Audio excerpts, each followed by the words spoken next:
everyone, welcome back to Mind Matters.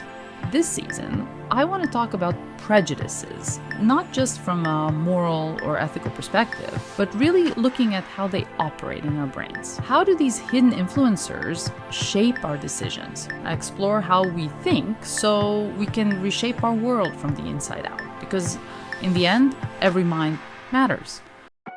Welcome to another episode of Mind Matters, where I explore the psychology behind everyday experiences backed by science. I'm Ivana, and today I will talk about a topic that's incredibly close to many of our hearts. Our deep, almost instinctive love for our four-legged friends, cats and dogs. But since this season is all about biases, today's episode will take a slightly different approach. I'll explore how our brains shape our preferences for one animal over the other, how evolution has wired us to form these bonds, and why we instinctively talk to our pets like they're babies. I'll also touch on a controversial aspect. Are we biased toward dogs or cats? And if so, what does that say about us? So, whether you're a proud cat person, a loyal dog lover, or just an animal enthusiast, let's get to the science behind these biases and why they might not be such a bad thing. In fact, a large-scale survey published in the journal Anthrozoisch in 2019 found that the majority of American households with pets report a significant increase in overall life satisfaction compared to non-pet owners. This suggests that our bond with cats and dogs isn't just emotional fluff. It can have a measurable impact on our well-being. Why do we love cats and dogs so much? Let's start with oxytocin, often called the bonding hormone. A study by the University of Pennsylvania found that interacting with animals significantly reduces stress markers like blood pressure and heart rate. The reason? When we pet a dog or cuddle a cat, our brains release oxytocin, the same hormone responsible for mother-infant bonding. Essentially, our brains treat our pets like family. But why did this bond evolve in the first place? For dogs, this is pretty straightforward. We've been domesticating them for over 30,000 years. Wolves that were friendly to humans got food, protection, and shelter. Over time, these wolves evolved into dogs, forming a symbiotic relationship with us.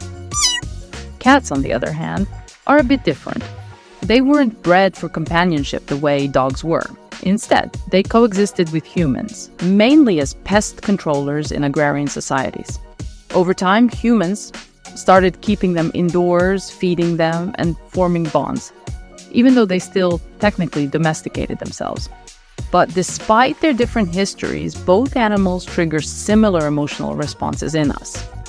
Recent genetic research published in Nature Ecology and Evolution suggests that the modern house cat shares a close lineage with wild cats from the Near East, indicating that cats more or less chose to stick around human settlements. This semi-domestication was mutually beneficial. Humans got fewer rodents and cats got easy meals. Which brings us to an interesting question. Are we biased toward one over the other? Here's where psychology gets really fun.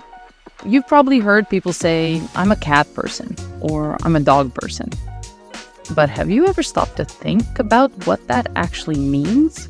Psychologists suggest this is a form of in-group, out-group bias. If you see yourself as a dog person, you likely surround yourself with others who feel the same way. You might see dogs as loyal, loving, and friendly, while assuming that cats are distant or unfriendly. If you're a cat person, you might view cats as intelligent, independent, and graceful, while dogs might seem needy or overly dependent. The truth? Both biases are based on selective perception. This is where confirmation bias comes in. Yeah, it seems every episode it creeps up somehow. Take note. Okay, back to the subject. Once we pick a side, we start noticing only the evidence that supports our opinion. If you love dogs, you'll highlight their loyalty and ignore the times they chew your shoes. If you love cats, you'll admire their independence and overlook the fact that they knock things off tables for fun. Studies even suggest that our pet preference may reflect our personality. One study found that dog owners tend to score higher on extroversion, agreeableness, and conscientiousness. Cat owners score higher on introversion, openness to experience, and neuroticism.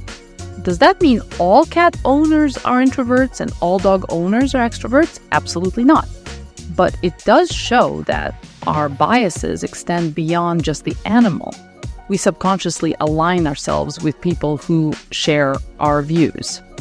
So next time you get into a playful argument with a friend over which pet is better, remember, your brain is naturally wired to pick a side.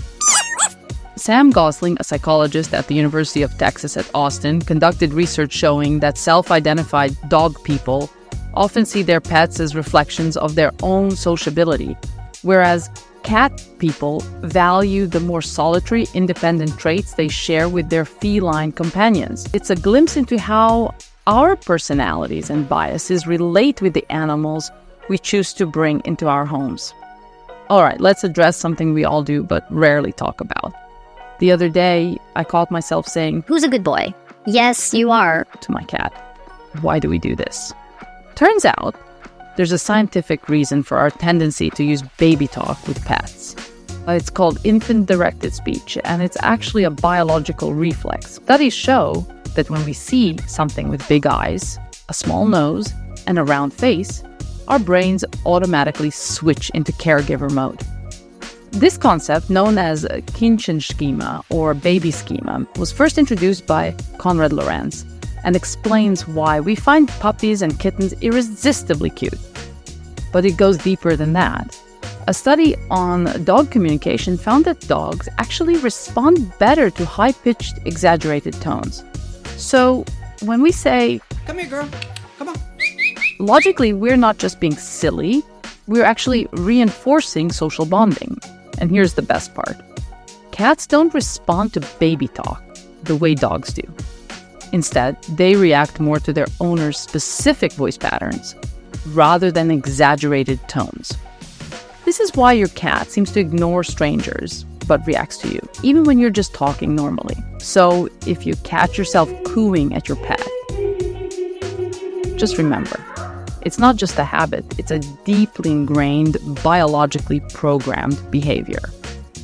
A 2022 experiment at the University of Paris, Nanterre found that dogs showed higher tail wagging and engagement levels when spoken to in infant-directed speech compared to normal speech. Interestingly, and maybe not surprisingly, cats were mostly indifferent, unless it was their owner's voice.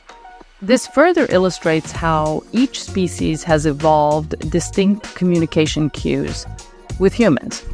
And did you know about the healing power of a cat's purr? If you're looking for a new way to de-stress, you might consider a mindfulness session the next time your cat curls up and purrs. Preliminary research has shown that the frequency range of a cat's purr, approximately 20 to 140 hertz, may support bone and muscle healing. And it's also associated with reduced stress responses.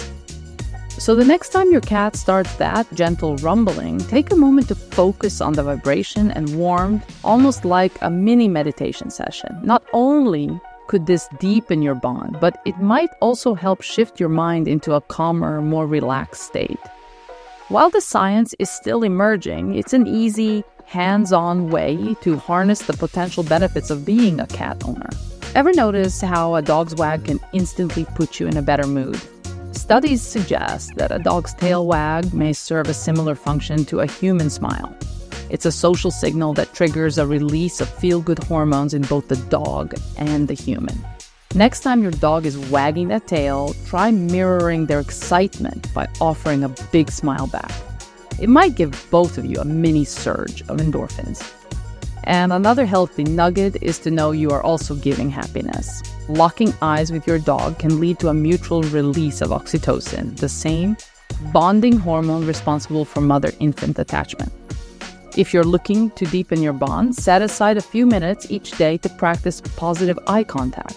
No staring contest needed, just a gentle, reassuring gaze. This small act may help strengthen trust and connection with your furry companion. There's growing evidence that playtime with our pets can do more than just improve our mood. It can also boost neuroplasticity, the brain's ability to form and reorganize synaptic connections. Engaging in playful, interactive activities with a pet has been linked to reduced cortisol levels, stress hormone, and increased production of brain-derived neurotrophic factor, essentially a protein crucial for neuron growth and overall cognitive function. In a 2020 review published in Neuroscience and Biobehavioral Reviews, researchers showed that positive social interactions, such as those that occur during pet play, can spark positive neuronal changes associated with learning, memory, and emotional regulation. While more direct studies on human-pet play and neuroplasticity are still emerging, the preliminary data suggests that those belly rubs and fetch sessions might be nourishing both your bond with your pet and your brain's adaptability. So, what does all of this mean for us? Well, biases don't have to be all that bad. Recognize your good biases and enjoy them. Your love for either cats or dogs isn't just about preference. It's shaped by social identity and selective perception given to you over millennia. The more we acknowledge this, the more we can appreciate and enjoy all our pets for their unique qualities. Keep talking to your pets. Baby talk isn't just adorable. It strengthens the bond between you and your pet, especially if it's a dog.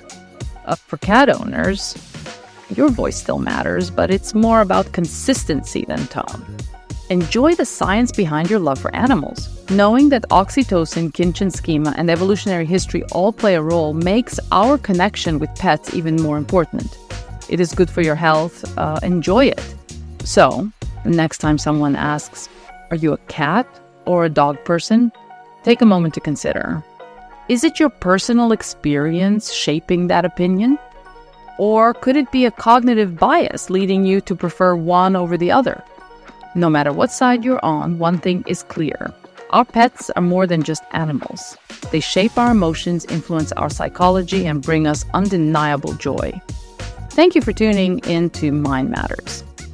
Finally, it's worth noting a recent report in the Journal of Psychiatric Research, which indicates that therapy animals, both cats and dogs, can significantly reduce symptoms of anxiety and depression in clinical populations. Whether you're a dog person, cat person, or somewhere in between, our furry companions play an invaluable role in our mental health. If you found today's episode insightful, share it with a fellow animal lover. Until next time, keep questioning, keep learning, and give your furry friend a scratch behind the ears from me. I will link all the studies and references in the show's description. If you found this discussion insightful, please consider sharing it with friends, family, or colleagues. Let's keep the conversation going about how we can make this affluent corner of Europe a healthier, more equitable place for everyone. Until next time, remember, your mind matters, and taking care of it is the best investment you'll ever make.